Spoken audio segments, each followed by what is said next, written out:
Republic of Namibia, who is present in this assembly, permit me also to recognize the men and women who have organized this occasion, and those of you who have taken time to be with us this evening. I have written a paper which will be circulated to you in the fullness of time.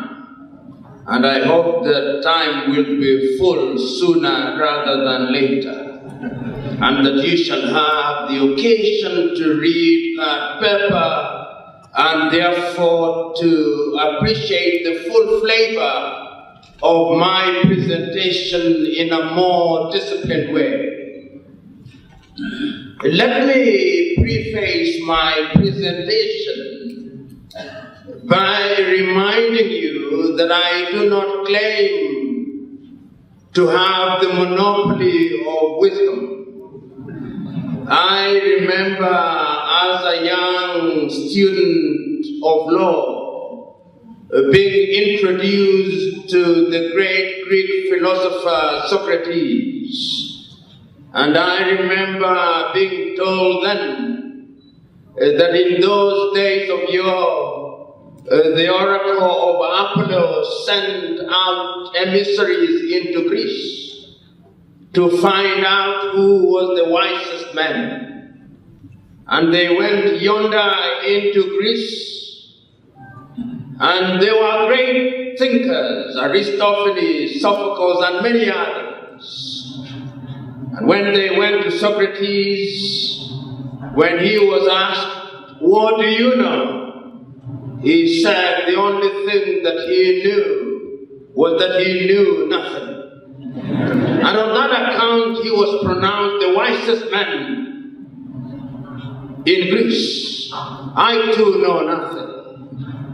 And what I do is to share my experience, not because I have a different understanding of them, but it is my appreciation of those things as I walk across Africa and as I observe the continent of Africa.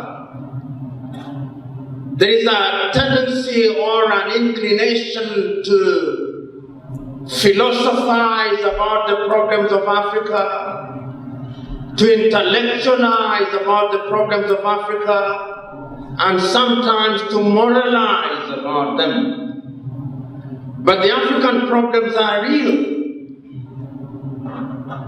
To the Bangala woman in the Democratic Republic of Congo, who has no place to rest because of a civil war, the problems are real.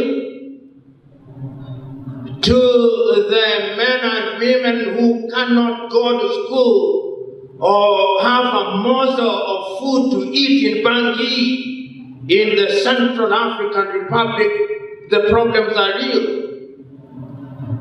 To those in Mogadishu in Somalia who cannot plan beyond 1 week because of Al-Shabaab, the problems are real.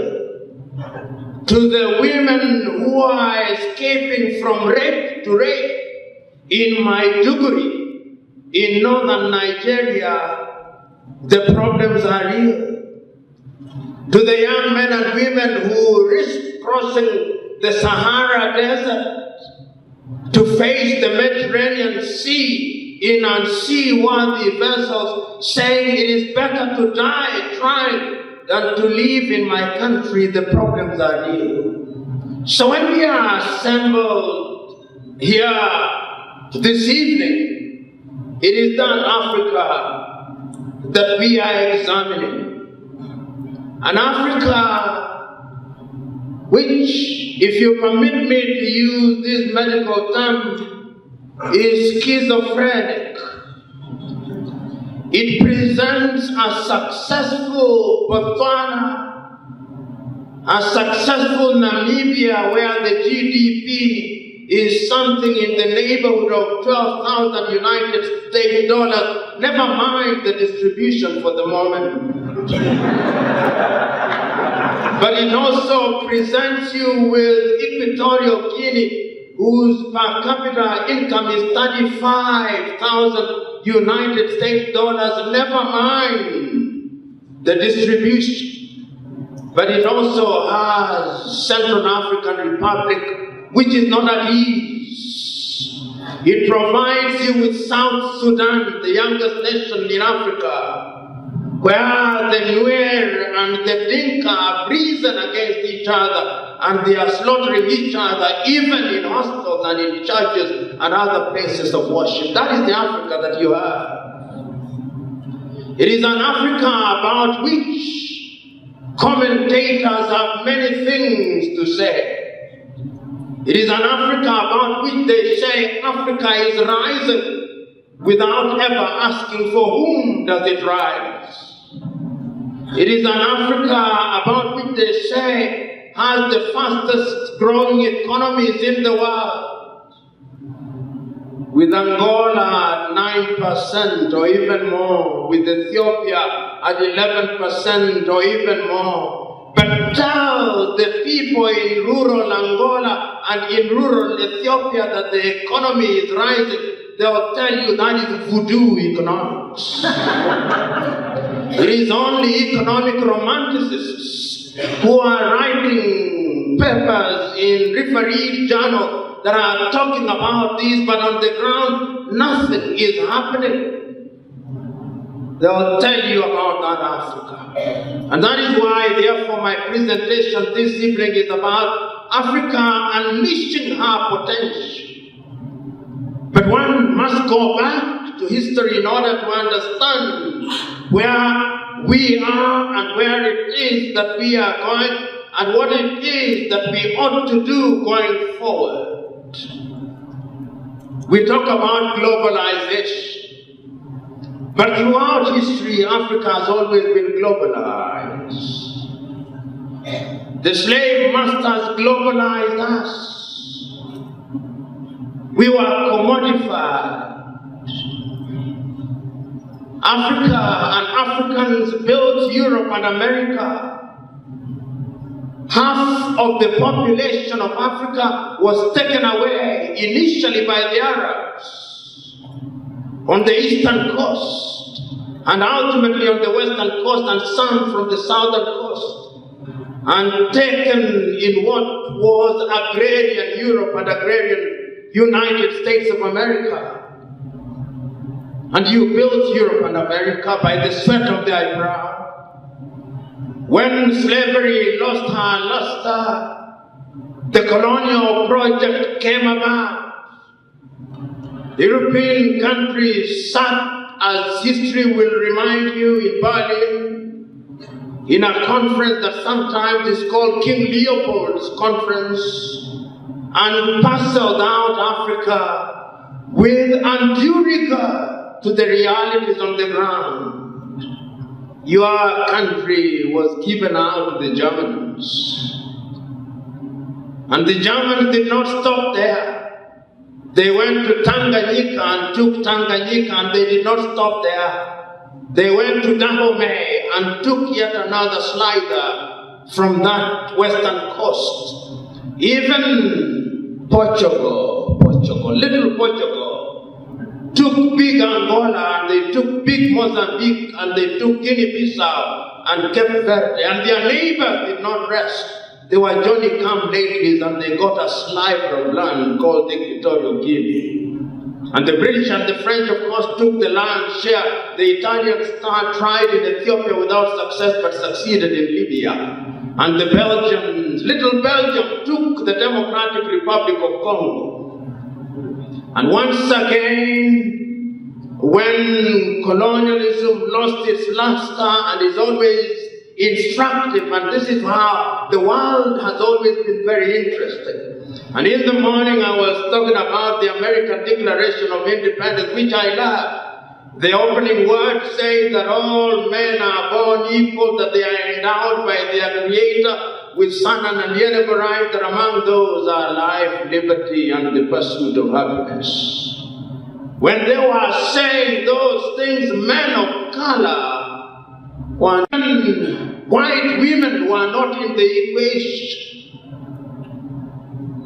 But they did not stop there. In 1945, in San Francisco, in the United States, when the United Nations was being created and it was being said that we are all equal, 3 years later, Henry Fafoot was in South Africa creating a regime as pernicious can be, saying that you Negroids who are present here are nothing but good for drawing water and hewing wood.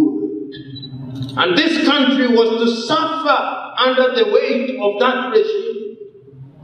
But it must always be remembered that the Africans who are resisting, the Herero resisted here. And almost half the population was decimated. It was not until very recently that the Germans apologized. In Tanganyika, the Maji rebellion, and in Kenya, my Kenya, the Mau Mau rebellion. So it was not as if we succumbed. We were forced. And we succumbed by dint of superior weaponry. But in the 1950s, we gained our political independence. And the words of Kwame Nkrumah in Accra, Ghana ring true. He said that the independence of Ghana means nothing if the rest of Africa is not free. And you will remember that during that period there were many countries that were gaining their independence. And you, particularly the young ones, will not remember that the African leaders of the day knew who was where in the West. Names such as Modibo Keita of the Sudan, now Mali made sense. Some of them did not go to school. Ahmed Seko Toure of Guinea, Nnamdi Azikiwe of Nigerian in the same country, Abubakar Tafawa Balewa and the Sardaar of Sokoto, Ahmadu Bello. They were great Africans. Julius Nyerere, Jomo Kenyatta of Kenya, Kamuzu Banda, Kenneth Kaunda, down south here, you still remember, and I'm told is still alive and well, Sam Myoma, and the late Andimba Haman Toibo Ya Toibo. In other words, they were great Africans, and the clarity with which they saw Africa was as astounding as it was titillating. I'm inviting you to take time to read the 32 speeches delivered between the 23rd and 25th days of May 1963 in Addis Ababa, Ethiopia. Each one of them, even the one that you did not think much about, had something to say that was sound and good. But of course, the most enlightened speech of the day, man with a sense of urgency and conviction, was that of Osajefo, Dr. Kwame Nkrumah. He exhorted the leaders who are present on that day, let us not leave this hall without one army, without one command force. Let us not leave here without one country, with its capital in what was then called Leopoldville, now called Kinshasa. Let us not leave here without one currency. Let us do this because if we delay, we shall get used to our titles and our sovereignty, and the neo-colonialists will influence and divide us. Nkrumah was not a Jewish prophet, nor did he have the gift of prophecy. But he could see as clearly as one ought to have seen at that time that Africa could only realize their potential if Africa united. Oh, he was right. He was right. Because even before he made that speech, the neo-colonialists had started destroying Africa. Many of you will remember that the first coup d'etat in Africa was in 1960, the overthrow of Togo's Sylvanus Olympio. And 1 year later, Patrice Emery Lumumba was killed by the conspiracy of the Americans, the Belgians, and the use of their acolytes in Mobutu Sese Seko and Jose Kasavubu and Moise Tshombe. Africans were already beginning to be decimated. In the west of Africa, the former French colonies, you had leaders who thought that they were more French than the French themselves. That is how I understood leaders such as Félix Houphouët-Boigny. I'm told that in those days, in the former French colonies, even Abidjan was called Le Petit Paris, complete with students being told to say in morning parades, our ancestors, the gods. How could the ancestors of a Negroid be the gods? But they said it nevertheless.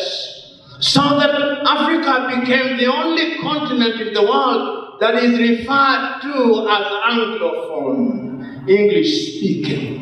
If you come here in Namibia, what percentage of the population speaks English that you should be called Anglophone? Then they went to the former French colonies and they called them the Francophones. They went to the former Portuguese colonies and called them the Lusophones. Throughout the ages, the struggle has always been the struggle of the mind.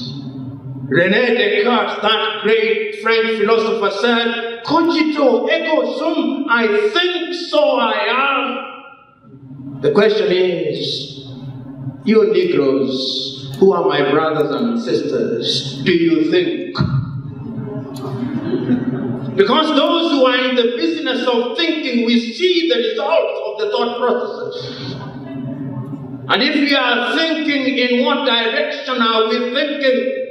Because if my history and memory serves me well, the promises of independence were clear. In 1960, we used to say that we have attained political independence, that we may fight disease so that we do not die young, that we are going to fight ignorance so that we do things on the basis of evidence, and that we are going to eliminate poverty because we want our people to live in dignity.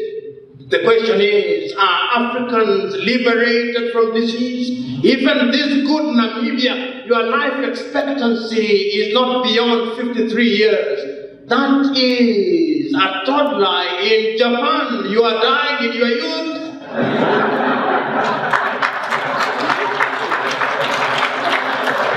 In other words, what we ought to have achieved at independence has not been achieved. And it's not lost on me that throughout these years, and it's something that you must look at with disdain.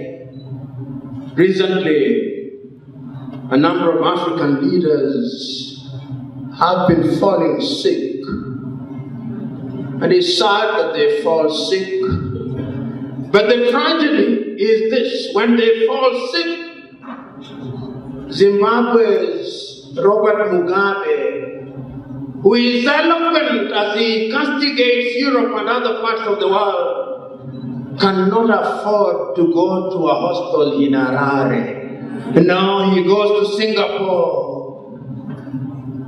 Mahmoud Buhari, when he's sick, does not attend a hospital in Abuja. No, he goes to London. Eduardo dos Santos of Angola, when he's sick, he goes to Madrid, Spain. Now, these are leaders who have full dockets called ministries of health. They don't even have faith in their health institutions. Why do they then condemn the population to centers of suicide?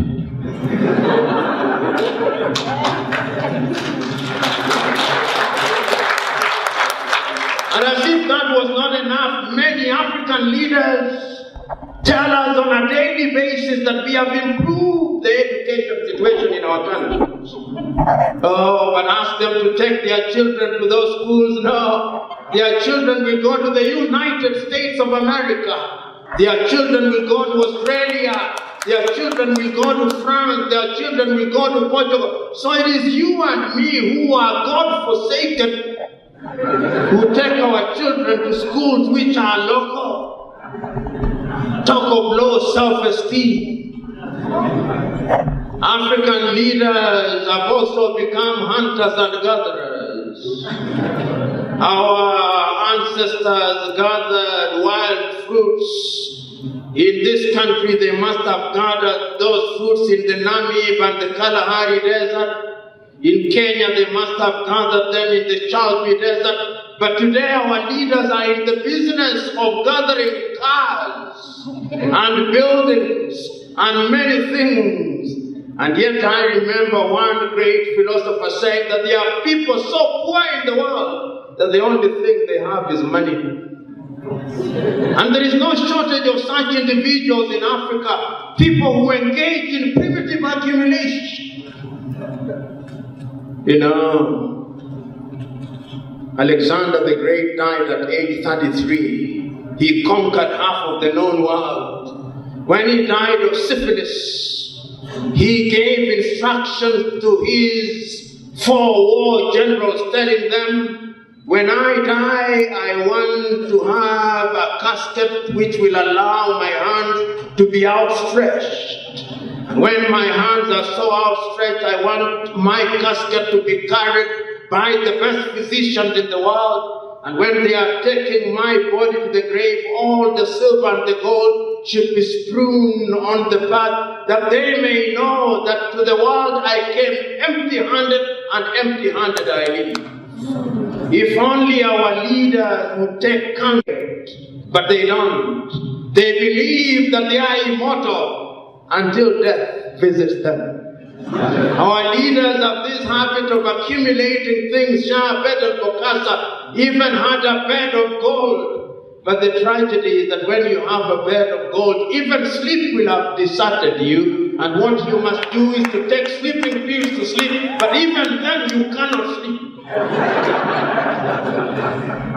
I'm submitting to us that the problem of Africa, as Chinua Achebe said, is simply and squarely a problem of leadership. That is the problem in Africa. And why do I say so? Experience has demonstrated without number that where the leadership is good and sound, Greg Mills, the great South African advising Paul Kagame and writing after the event, says that the problem of Africa and the reason why Africans are poor is because their leaders have made that choice. He says that poverty is now optional, but the African leaders have made the choice that they are going to worship at the altar of the gods of poverty. And I'm submitting to us that experience has demonstrated that poverty can be dealt with. If you look at other civilizations, you remember at one time Turkey, which was then known as the Ottoman Empire, was called the sick man of Europe. When Atatürk came in Turkey, he became a dictator. And when he was asked, why have you become a dictator? He said, I've become a dictator that there may be no other dictator in Turkey, but that Turkey should rise up from the morass of poverty. And today, when you go to your supermarkets, you get things called Ramptons from Turkey. They even have Turkish schools in Africa. That is Turkey built and midwifed by Atatürk. Leadership is the solution. We are quick to point out Singapore. When Singapore was being forced out of their union with Malaysia, many an obituary was written about Singapore. It was said of Singapore that it would go nowhere. This backwater city-state. But Lee Kuan Yew recognized that when you marshal your people and lead them into some direction, then they will realize their potential. Today, Singapore has a per capita income of nearly 35,000 United States dollars, and it is properly distributed. It is properly distributed. But the problem of Africa, if you allow me to digress a little, is that the per capita income in Africa doesn't begin to tell the story. The GDP of Africa doesn't begin to tell the story. Because one African leader or one African government minister owns more than his entire village. And the tragedy is that that minister still goes to church on Sunday and says, "Our Father who art in heaven, hallowed be thy name, thy kingdom come, and their will be done on earth." And he is the thief of gigantic proportions, stealing on an industrial scale. I'm submitting to us that the problem of Africa is one of leadership. We have seen in Dubai, in the middle of a desert, each one of us who is a middle class here will have gone to Dubai, or your dream is that you go to Dubai or Abu Dhabi or Doha in Qatar. When you are leaving Windhoek to go to Europe and other places, you will take Qatar Airline, Etihad Airline, or the Emirates. These little Arab countries that have emerged, why are they doing so well? Leadership. It all falls on and rises on leadership. It all falls and rises on leadership. If you have bad leaders you only attained independence the other day, and it doesn't come as instant coffee, but you can borrow from countries such as Denmark, countries such as Norway, countries such as Finland, countries such as Sweden, countries such as Singapore, so that by the time you are talking about your vision 2030, Namibia could actually have 80% employment. It is achievable. And with the discipline that I've seen here in Windhoek, where you obey traffic lights, where you have no garbage in your streets, it is achievable because discipline is part of the solution. You can achieve it. But Namibia is an exception to the rule. But that is not to say that the many things cannot happen. Many things can happen. I'm still talking about resources. Look at the Democratic Republic of Congo. Each one of us here has a mobile phone. And in each one of those mobile phones there is rare earth from the Democratic Republic of Congo. It is said that in the rivers of Congo we can generate enough power to light the entire Africa. The Democratic Republic of Congo has cobalt and gold and everything. And yet the Democratic Republic of Congo could not hold their elections last year because they have no money to hold elections. Even Somalia, after 18 years of struggle, could hold an election. The Democratic Republic of Congo cannot hold an election. You know, sometimes as a Christian, I think to myself, when God is upstairs and is looking down upon his earth and is looking at his children, he must hold his chin and say, these children that I put in Africa, what happened? What happened? In the words of Paul, in his letter to the Galatians, you foolish African, who has bewitched you? Who has bewitched us? Who has bewitched us? It is a legitimate question which we do not want asked because our egos don't, but we must ask it, who has bewitched us? Who has bewitched us that we have no faith in ourselves? Who has bewitched us that when we have our wives who are expectant, we send them to the United States in order to deliver boys and girls who will become the citizens of the United States? Who has bewitched us? Who has bewitched us that we are humiliating ourselves at the embassy of the United States of America so that we can have a 5-year visa? Who has bewitched us? bewitched us that we are applying every year to win a lottery for the green card, and when we win it, we have parties? Who has bewitched us?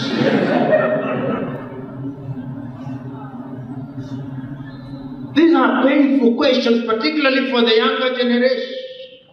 Who has bewitched us that our young men and women are risking limb and life, crossing the desert from Nigeria, Niger, and Chad, and Mauritania, and Mali, and dying in the Mediterranean Sea on the belief that when they land in Italy, their life will never be the same, and the best they do there is to flip hamburgers? Who has bewitched us?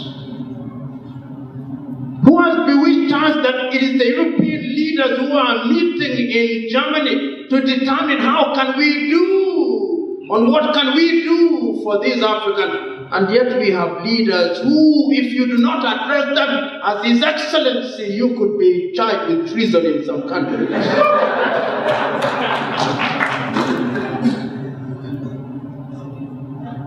Who has bewitched us?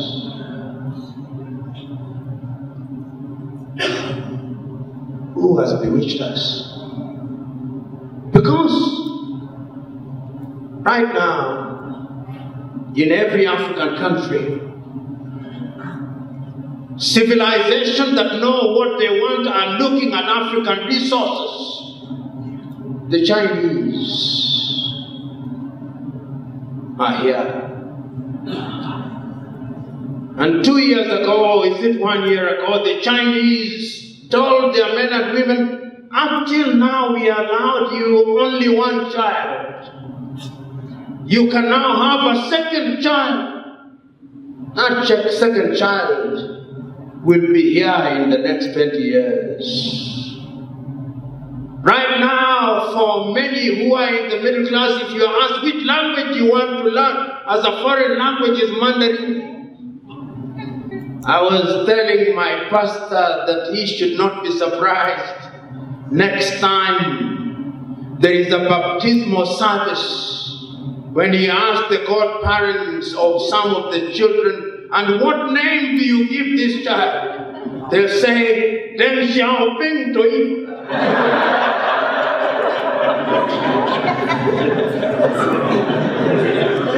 In other words, culturally we are being reconquered again.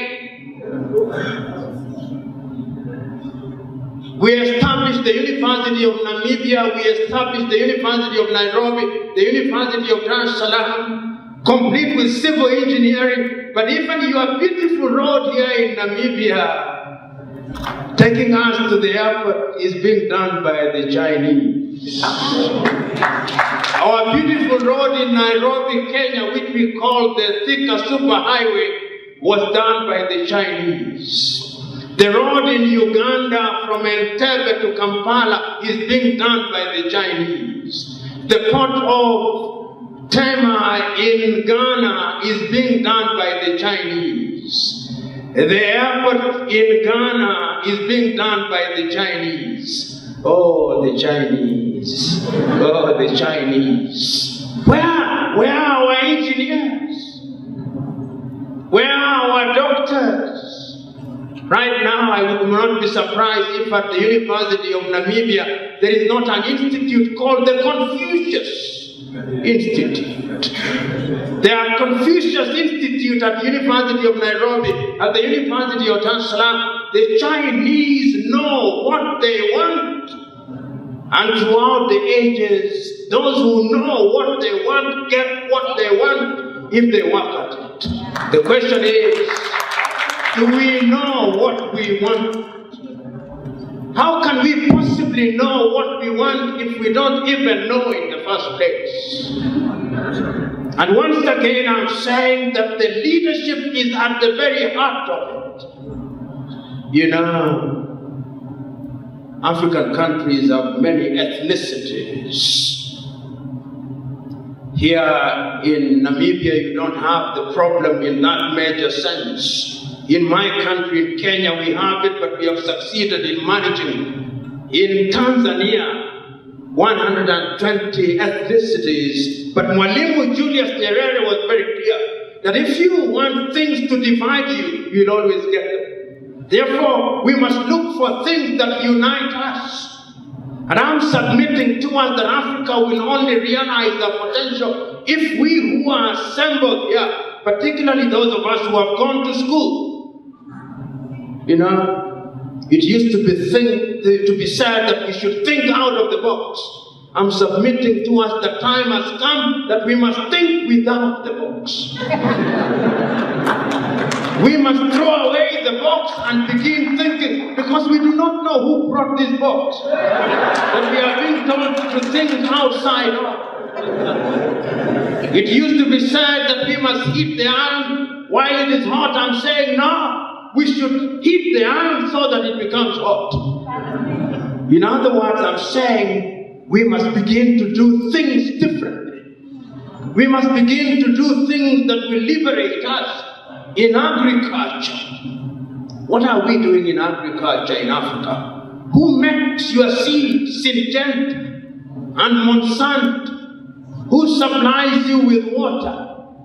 Coca-Cola. Who supplies you with chicken? They get chicken here in Namibia, and then they call them Kentucky Fried Chicken. Why they are not called Windhoek Fried Chicken, I've never understood.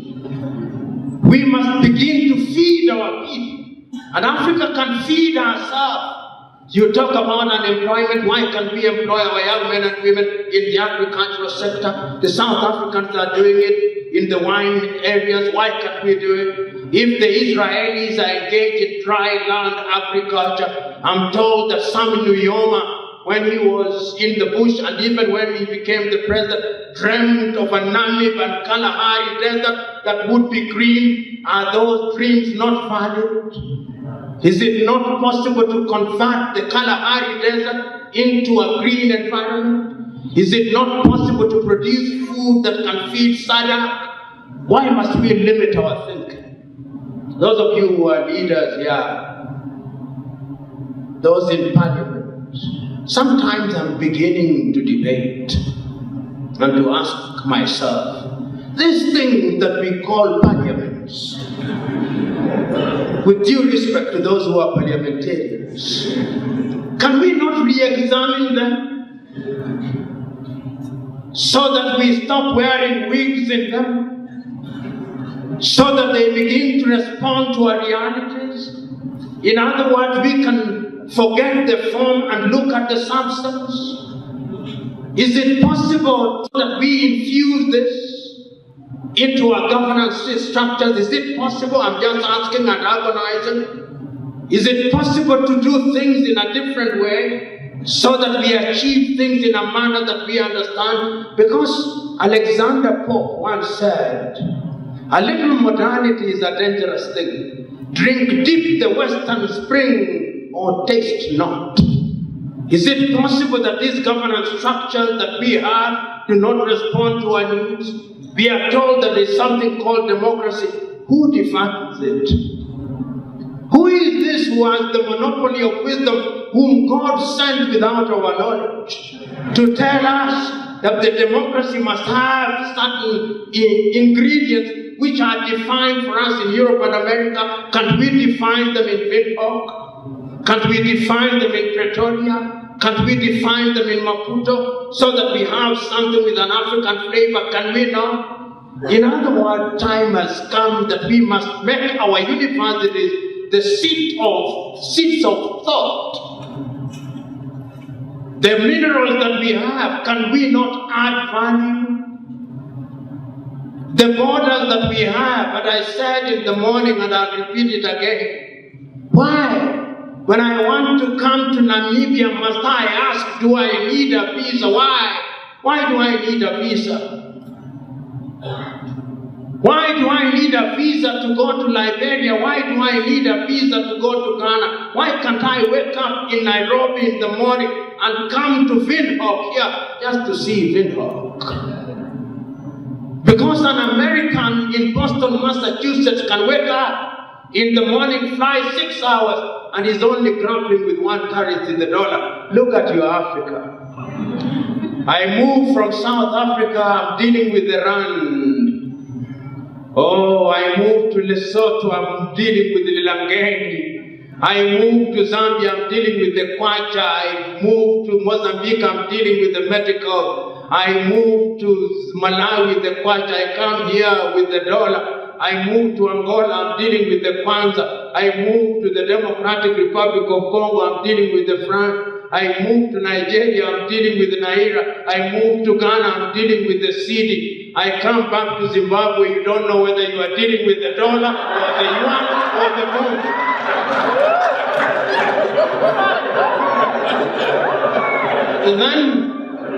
Then you delude yourself that you can grow. How can you grow? When you have a population of 1.2 billion people and none of our currencies is called hard currency. Not one. Not one. I have Kenya shillings in my briefcase. Until I am back in Nairobi, it is useless. I'll carry a souvenir of one Namibian dollar to beef up and enrich my money collection, but it will be useless.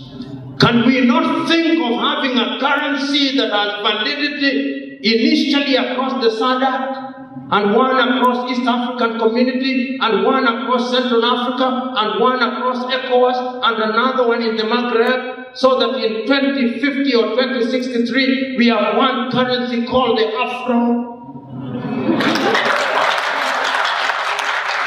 Is it not possible? Is it beyond our imagination? Particularly the young people who are here, when we are talking about Agenda 2063, is it not possible? Is it not something that we can imagine? I'm submitting to us that it can be done. I'm submitting to us that we must begin to work at it.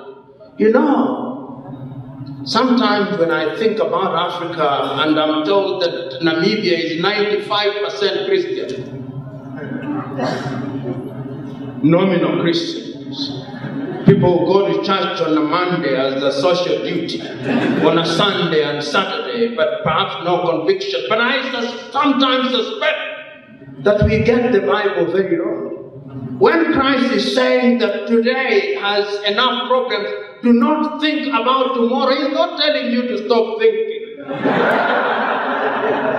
He's simply saying, prepare for tomorrow so that for today, tomorrow. In other words, he's saying, if you prepare for today, tomorrow will take care of itself. But this idea that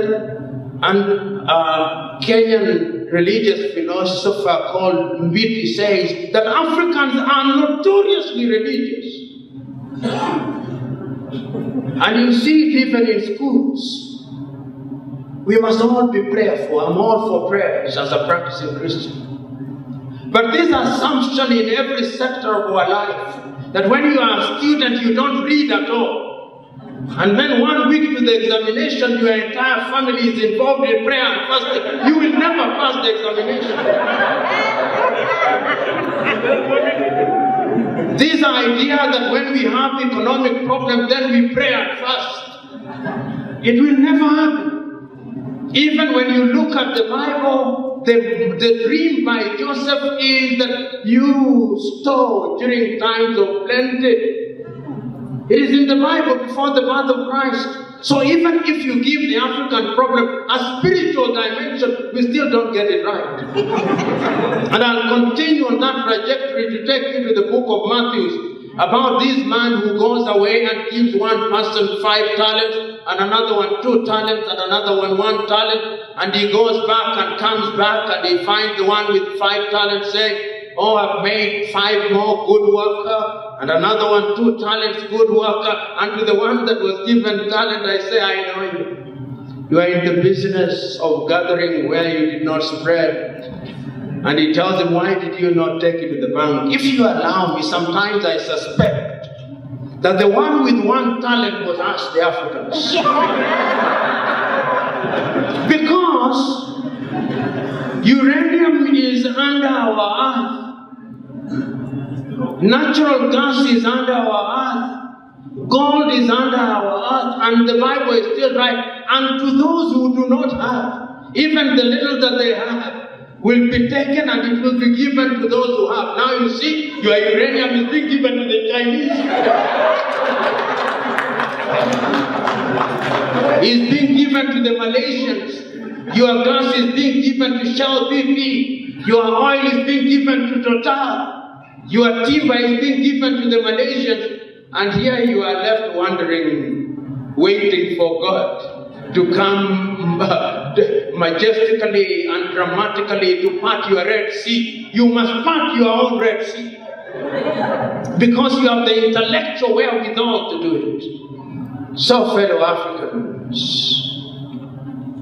leadership is at the very heart of it. Africa will rise, and I want to conclude by telling us that there are good things happening in Africa.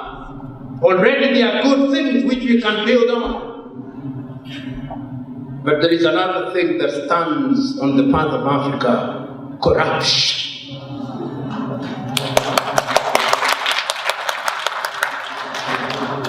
You know, tried the wife and he was convicted and sent back to Nigeria. When he went back to Nigeria, he became the governor of the Delta State. Africa's affinity for electing thieves into public office is a legend. He then stayed, having stolen in Nigeria, he wanted to buy a private jet, and he made the mistake of going to Dubai. He was arrested in Dubai, he was taken to England, and he was convicted, him, his wife, and his girlfriend. He served his term and was released early in the year, and he wants to contest again in Nigeria. Recently, the former Minister for Petroleum in Nigeria, Ms. Madueke, who is now being indicted in London, in Italy, and possibly in the United States, had 37 flats seized in Nigeria alone. Many of you may have one flat which you are struggling to pay mortgage every month. You receive orders that you are going to have the thing taken. Madueke had 37. You have 14 regions in Namibia. He could distribute to every region one flat, and still she has others. That kind of primitive accumulation is what is killing Africa. We must tell Africans, as Mwalimu Kambarage Nyerere said, that the privilege and honor to serve is not a privilege to steal and to engage in thievery. You know, many leaders in Africa have nice retirement packages. You don't need to steal. You don't need to steal at all. You only need to serve in dignity. Zambia's Kenneth David Kaunda, when he died, had only $8,000 equivalent dollars in his account after 24 years in office. $8,000 only. That is pocket change for one of your councillors here in Namibia. That is what they use for lunch by our government ministers in several African countries. Primitive accumulation.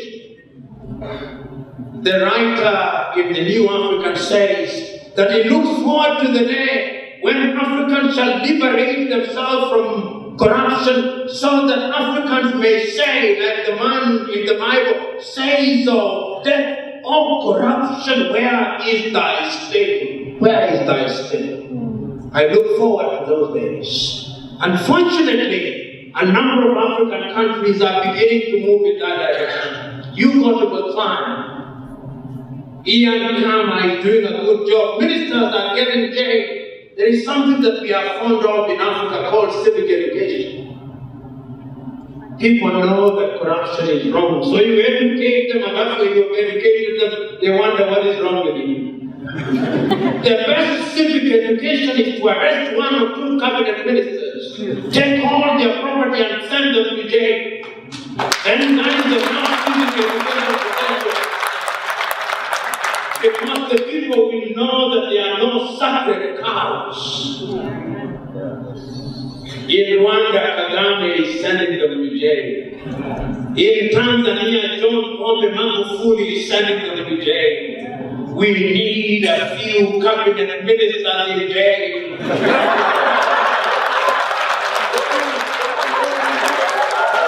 We need a few members of parliament in jail, not because we are scientists, but because to whom much is given, much is asked. We are telling people, live by example. And we are telling you, as I conclude, the young men who are here, and the young women who are here. Mwalimu Matinyarare said that when you are looking for leaders, look for the following qualities, or the following things in those who want to be leaders. Do they love power for its own sake? If they do, reject them. Do they love popularity for its own sake? If they do, reject them. Do they love property for its own sake? If they do, reject them. Do they love pomposity for its own sake? If they do, reject them. In my view, African leaders must now be liberated from the feeling that they must have all these trappings of power. The first lady, I'm very happy with you.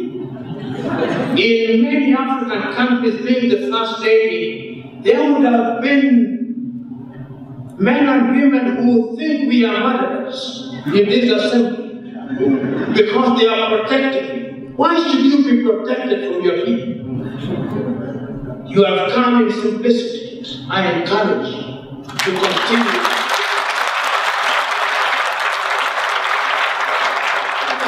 If you can graciously tell His Excellency, let him leave his simplicity.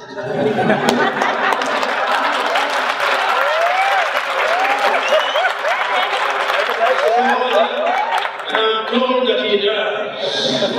So that when I'm thinking about great leaders, I'll talk about Dr. Ali and say, behold, a simple man. Behold.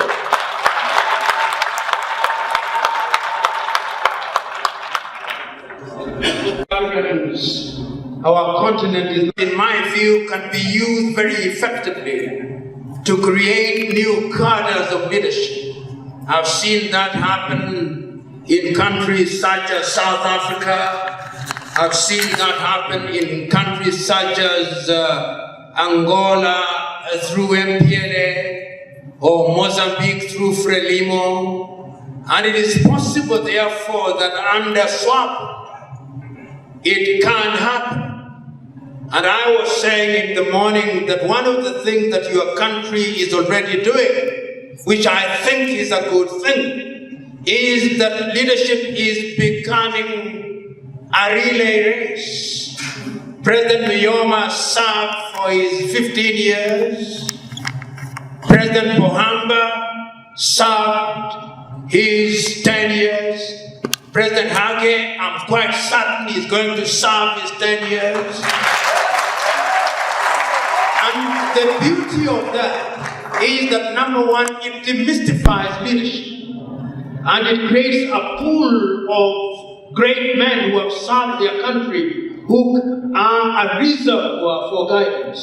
So that young man who is in the African Union has no shortage of people that can mentor him. And I have no doubt that he can be mentored in the party, he can be mentored by those leaders. And it should not stop there. It should not stop there, even in the universities. I have no doubt that perhaps SWAPO has a branch at the university, as it should, as CCM in Tanzania has. Therefore, you are in a very good place. You are in a very good place as Namibia. And I'm submitting to you that it will happen. But remember, you must meet the leaders halfway. It is only, as Amilcar Cabral used to say, when you shine like a pink poodle, you will be identified. So shine like a pink poodle and the president will see. I'm certain that the president may have seen you where you are. You never know what happens. You have talked about Ngugi wa Thiong'o. Kenya's Ngugi wa Thiong'o. One of the great books that Ngugi has written is Decolonizing the Mind. Part of the African problem is low self-esteem. A friend of mine used to tell me that in many African countries, whether wittingly or unwittingly, when they see a white man at the head of an organization or a white woman, say the things are not good.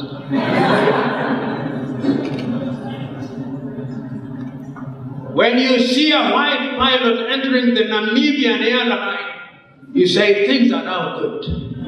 It is a function of low self-esteem. And I'm submitting to us here that until the day that we of the Negroid race begin to think that we are not children of a lesser God, we are not going to realize our potential. What I'm saying is unpalatable, but it is the truth. In my own country, in Kenya now, my fellow Negroids run down the Kenya Airways. You have not now brought a white man to create order. And somehow, order will come somehow. Our Kenya Airport Authority is now headed by a white man, and somehow order will come. I'm submitting to us, you fellow Negroids who are in this room. This is why Martin Luther King Jr. used to say, the mind is the standard of the man. Why are our young men and women running to go to Europe and America? It is because the Europeans and the Americans have created order. Why are you not running to Nigeria? Why are you not running to Congo? That is my answer to that question. Trade. You know, the Chinese are to be admired. In my own lifetime, I've seen China rise from a backward country with no technology to conquer the world. In the area of mobile telephony, in the next few years, each one of you will have Huawei or Techno.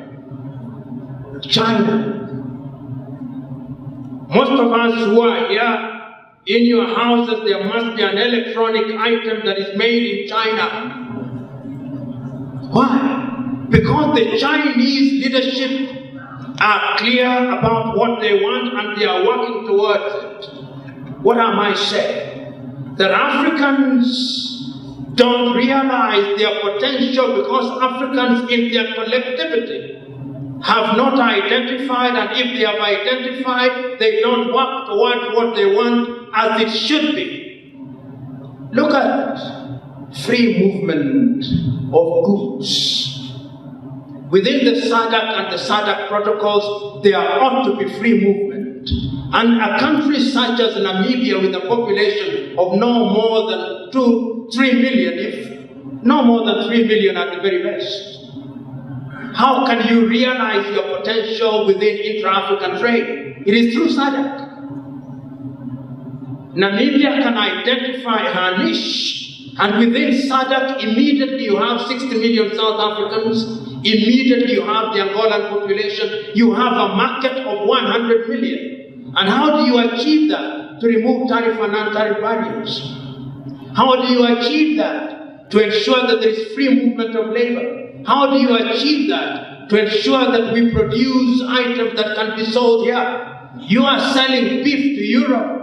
And the Europeans will ensure that before you sell your beef, they want to know when that cow was born. We now have birthdays for cows. They want to know the anniversaries when the cow was inoculated. In other words, from the cradle to the plate, they want to know the history of your cow.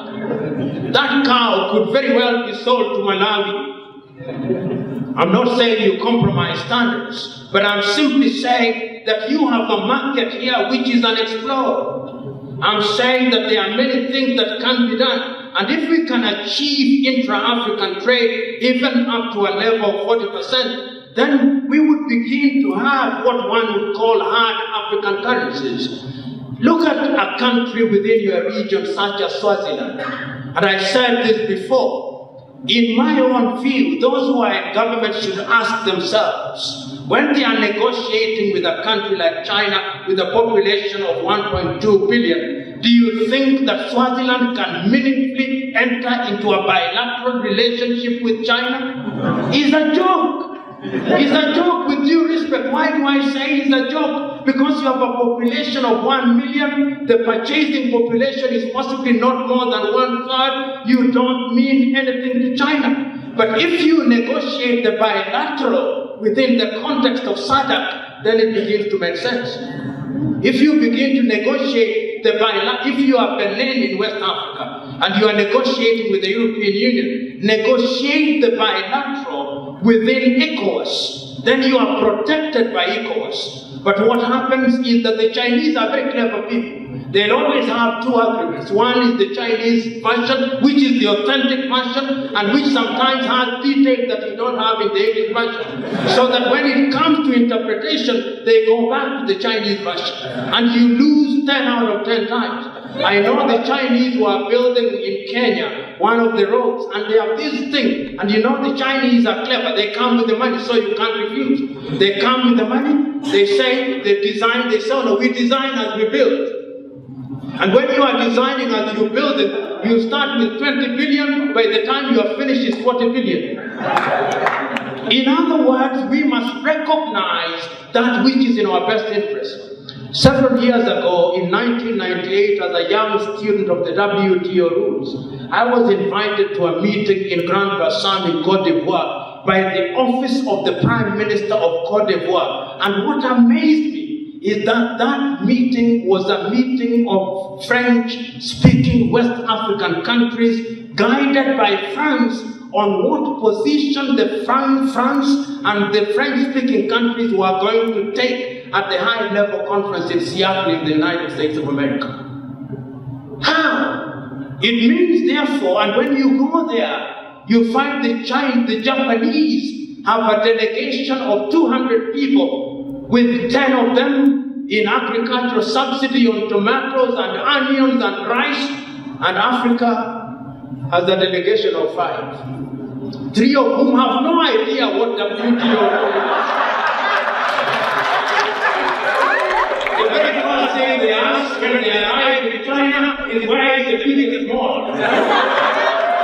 How can you negotiate? The Chinese and the Japanese are prepared to meet with you after midnight for 24 hours because they have teams that are negotiating. And what they do is that they bring you things to sign at midnight. And meanwhile, you are getting a lot of sake to a ground. So I'm submitting to us, and this is a question of leadership. Leadership is about recognizing. And I've never, you know, one of the things that I've never understood about most African leadership, get the best men and women, the credit will go to you. You consult me. Who knows me? You consult me in my room, you pay me some $3,000, $5,000, I'll be very happy, I'll pay school fees. Nobody knows me. It is you who is known, it is you whose wisdom will be praised. So the first thing that an African leader must do is to respect talent. Use talent, squeeze the juice out of talent. And if you remember that, Europe and America do on a daily basis. In my younger days, in 1990s, I had the privilege of being and working with Julius when he was no longer the president. And what amazed me about it, as a young man, he asked me, what should I? And he's asking not because you know better, but he's simply bouncing off his own thoughts and new on the mind of a young, enthusiastic, and self-conceited young man. But even from that, he gets something. And I'm submitting to us that that is very important. The second thing that I want to say, leadership is also helped by the quality of the people who follow. Part of the African problem is some of us, we who are led, we are like donkeys. You can't pull us. You pull us in the right direction, we want short-term solutions. You know, Namibia gained independence only a few decades ago. If you are looking for instant coffee solutions, it will not happen. There are certain things that it is only your children and children's children who will enjoy. Yeah. And I've always said that our contribution and duty is we should have a generation that plants the seed, a generation that waters the seed, a generation that prunes the tree, a generation that enjoys the shade. That is how it is done. That is how it has been done throughout history. So intra-African trade is great, and I believe that is beginning to happen. You can see that in ECOWAS. SADC had a meeting recently in East African Community. We think that we may have a single currency in the year 2017, and I think that would be a very good thing. If we had a single currency in the 5 countries in East Africa, it would be a good thing. I know that you here have a Vision 2030, and I believe that Vision 2030, the problem with Namibia is that the world now believes you are rich.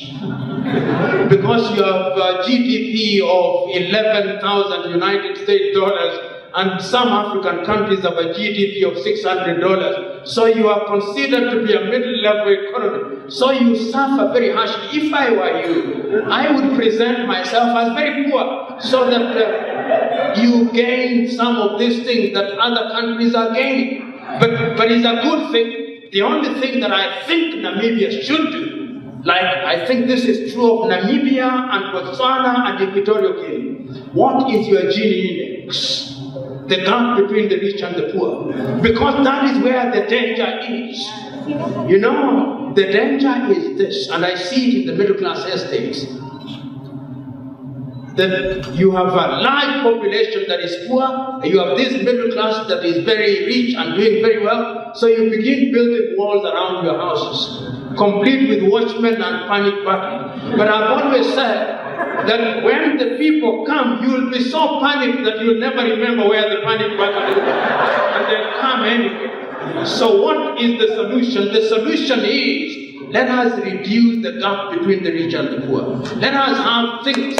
The reason why countries like Denmark, a friend of mine has just taken their children to Denmark, free education. Germany, free education. Once you have free education, what do you need much money for?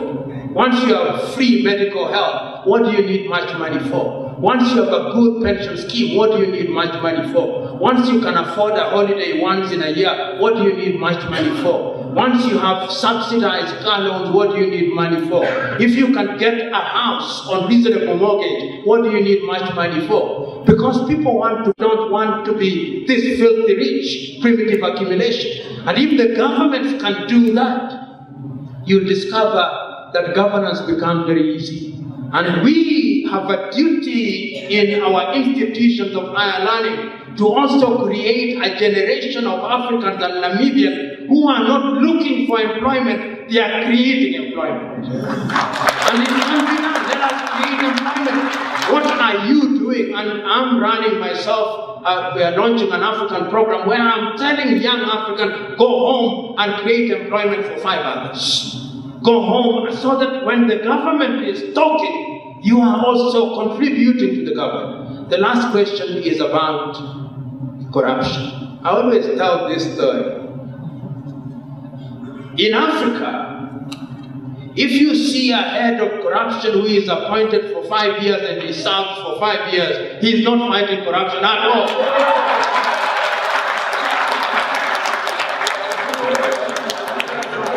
Experience has shown that when you are the head of an anti-corruption and you are in a government that is not interested in fighting corruption, if you serve for 1 year, say hallelujah. Why do I say so? In South Africa, McCarthy tried to fight corruption. He was removed. He went to the World Bank. In Nigeria, Nuhu Ribadu wanted to fight corruption. He was exiled. In Malawi, the same thing. In the Democratic Republic of Congo, the same thing. And I always remember this personal story. One day, I'm sitting in my office, and we have conducted investigations. President Kibaki was the president. And on my desk are 6 files of 6 cabinet ministers that we want to take to court. And on the other side, 48 heads of parastatals. And my officers tell me, you know, when you do this to a government, it can be destabilized. So wisdom demands that you inform the president. And I book an appointment to see the head of state. And to his credit, he gives me, we had the government of national unity at that time. And I go to the president, and the chief of staff is there, and I told him, Your Excellency, I would prefer to speak to you alone. And to his credit, he moved away. And I told His Excellency, this is who I am. We intend to go to court, but there are 2 impediments. Remember that I must send these files to the Attorney General who sits in your cabinet, and it is your own cabinet that must approve, and there are 6 cabinet fellows. I'm now, in a manner of speaking, Your Excellency, telling the hyenas to hang themselves. And with the help of hindsight, I ought to have used a kinder language. But the exuberance and the enthusiasm of a crusader sometimes takes away the wisdom. So the president tells me, and our president had a lot of sense of humor, he tells me, go and do your work. I asked myself, I expected enthusiastic support. I did not get it. I then am advised by the person who was the chief government spokesman, tells me, you know, this is a government, a coalition government. Go to the prime minister across the road. And I walk to the prime minister who comes from my ethnic group, and I begin to speak in English, and he turned me back into my mother tongue. And this is what he asked me. How many people from my side of the coalition?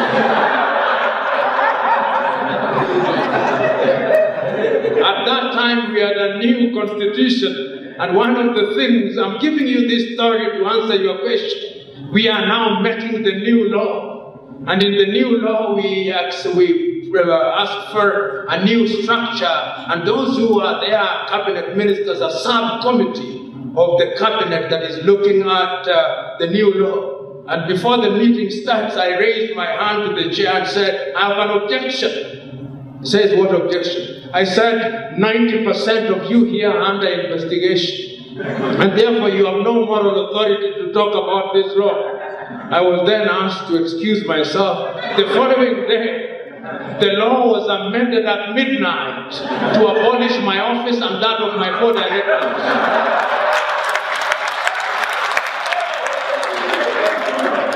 So, that tells you that when you fight corruption, and since then, of course, I've enthusiastically talked about and against corruption. But there are African countries where anti-corruption authorities are working. I'm not very familiar with the workings of the anti-corruption authority here in Namibia, but I know as a fact that in Tanzania they are working. I know as a fact that in Botswana is working. I know as a fact that in Mauritius it is working. I know as a fact that in Nigeria it is beginning to work. I know as a fact that in Rwanda it is working. In other words, I'm saying the magic bullet is political will. And in this regard, let me tell you, wherever in the world, the institution of the president, that is where the tone is set. Once it is known, as Nyerere said, that the State House is a holy place, and there is a high priest there who proves no nonsense, everybody will fall into line. Everybody will fall into line. And I'm saying this out of experience because corruption is pernicious. Corruption is dangerous. If you see people dying in hospitals, those who have engaged in corruption are the murderers. If you see children not going to school, those who are engaged as ministers of education are the ones who are responsible. Corruption is what continues to undermine Africa, and we should not joke with it. We should not joke with it. Those are my answers. And let me tell you one thing. I've always said that if you want to fight corruption in Africa, you must be prepared to die. You must be prepared. If you are not suicidal, don't choose to be an anti-corruption.